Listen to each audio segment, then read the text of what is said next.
Si les grandes entreprises adoptent de plus en plus le passage aux outils et procédés numériques, force est de constater que beaucoup d'entre elles, les plus petites notamment, tardent à franchir le pas et pourtant les avantages sont indéniables.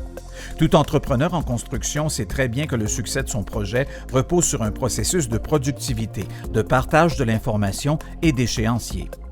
Les différents acteurs, chargés de projet, architectes, ingénieurs, installateurs, fabricants de matériaux et pièces, plombiers, électriciens, travaillent de concerto sur la base d'informations qu'ils s'échangent continuellement tout au long de l'ouvrage. Grâce notamment aux appareils mobiles, tablettes et téléphones intelligents, il est possible d'améliorer l'accès à l'information sur les chantiers et surtout la collaboration entre les équipes. Les applications logicielles pouvant servir de plateforme collaborative ont un rôle prépondérant de nos jours dans la réussite d'un projet. Le monde de la construction 4.0, c'est aussi la robotisation qui permet à des fabricants de se démarquer, de mieux servir leurs clients, d'être plus précis, productifs et compétitifs. Les nouvelles technologies, on a des machines très performantes, des machines ultra rapides. Donc, ça nous permet la nuit de partir la machine à 5 h le soir, à 17 h. Le matin, on revient à 6 h, la machine est encore en fonction. Ça nous permet d'aller chercher des marchés qu'on n'avait pas avant.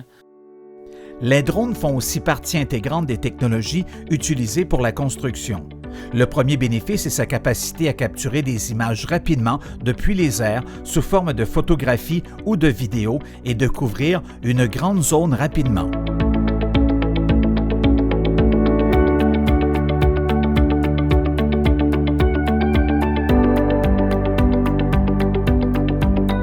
Les avantages de la modélisation par drone dans l'industrie de la construction sont nombreux. La vitesse de déploiement représente un gain de temps appréciable. Les relevés sont de 5 à 10 fois plus rapides que la méthode manuelle, sans parler de sécurité, de justesse des mesures et des données récoltées, facilité de déploiement, aucun équipement de levage. Les coûts d'opération liés aux drones sont inférieurs aux coûts des méthodes traditionnelles. Pour les grands chantiers, les solutions numériques ont un impact majeur.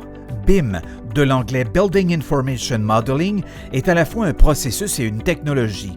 Il permet de gérer des informations liées à un projet de construction depuis sa conception jusqu'à sa finalisation. C'est en fait une maquette numérique gérée en temps réel. La force de ce procédé repose sur la possibilité d'accès, de modification et de partage de l'information durant tout le cycle de la réalisation entre tous les intervenants. La partie en amont, par exemple, permet de faire des prévisions avec une justesse presque chirurgicale. Elle évite des surcoûts liés à d'éventuels changements. Le logiciel va nous dire les panneaux arrivent parfaitement. Fait que ça modélise un bâtiment, puis à partir de là, on a toutes les mesures, toute la géographie du bâtiment, ainsi de suite. Par la suite, on ramène ça au bureau, puis on met ça dans les logiciels, puis là, à ce moment-là, on peut faire du 3D, les relevés. Ça nous permet d'avoir des panneaux en chantier, même avant avoir mis l'ossature en place. On va travailler de plus en plus avec Revit, avec des logiciels 3D pour faire des panneaux aussi. On fait nos propres panneaux aussi à l'interne. On est capable de ramener ça sur l'ordinateur en 3D et de venir recréer le bâtiment tel quel.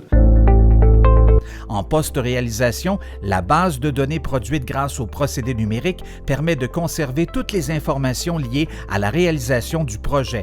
Cette mine d'informations garantit une meilleure prise en charge lors des opérations de maintenance ou d'entretien. Grâce aux informations qui s'y trouvent, les interventions sont mieux ciblées, plus rapides et surtout plus sécuritaires. En conclusion, l'avènement des technologies offre des solutions souvent à moindre coût pour faciliter le partage de l'information au sein des grands projets de construction. Le besoin d'introduire les outils et procédés technologiques au Québec existe réellement et même s'il reste encore beaucoup de chemin à parcourir, des pas de géant ont été réalisés ces dernières années. Le meilleur est à venir.